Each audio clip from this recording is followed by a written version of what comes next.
जय जय श्रीमन्नारायण। आज 40 कटेपछि रमाउने तरिका मैले एउटा 8वटा बुँदामा लिएर आएको छु है त। अनि छिट्टै नकाटिदिनु होला। यो हामी तपाईँ सबैलाई काम लाग्ने कुराहरू छन्। छिट्टै नकाट्नु होला। अलिकति एकछिन चाहिँ हेरिदिनु होला है। थोरै समयको छ, धेरै छैन है।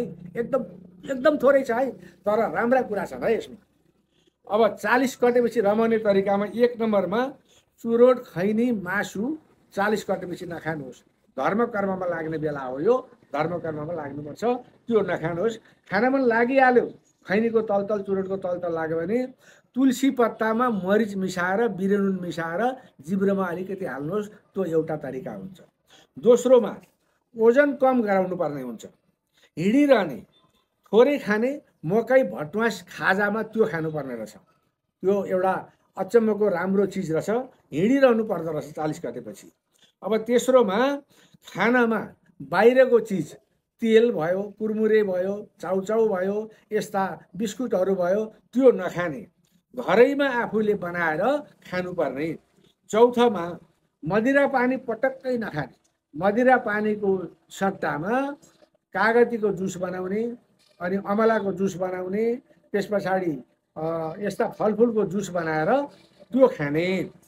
अब पाँचौँमा रिसलाई बन्द गर्ने। जति रिस उठ्छ भनेदेखि ठ्याक्क कम्मर कसेर बस्ने। म बोल्दिनँ है, घरबाट बरु एकछिन बाहिर निस्किने, रिस उठ्यो भने बाहिर जाने, रिसलाई बन्द गर्ने, भागदौड नगर्ने। धेरै भागदौड गरेर पैसामा कमाउन पनि नजाने, ठिक्क गरी कमाउने। छैटौँमा परिवार सबै बसेर बिहान बेलुका हाँस्ने काम गर्ने। गरेर हाँस्यो भने पनि त्यो स्वास्थ्यलाई चाहिँ भित्रबाट आएको नराम्रा विकरालहरू चाहिँ बाहिर हँसिलो रूपमा आउने रहेछ। त्यस कारणले हाँस्नु पर्ने रहेछ। बिहान बेलुका परिवार बसेर हाँस्ने।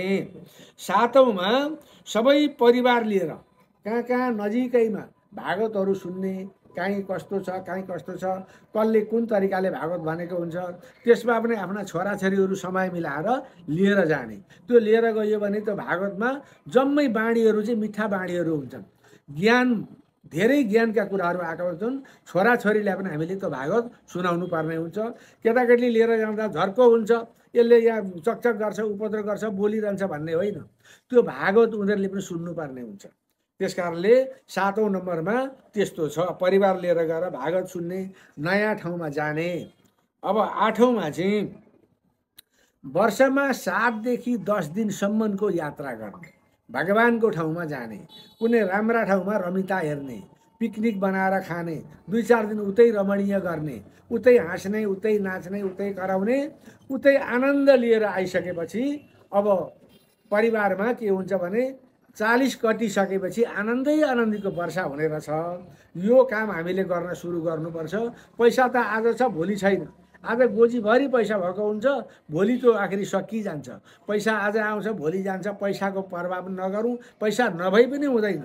पैसै हो, बाटो कुदाउने पनि, हिँडाउने पनि, जे रमाउने भन्ने पनि पैसाले नै हो।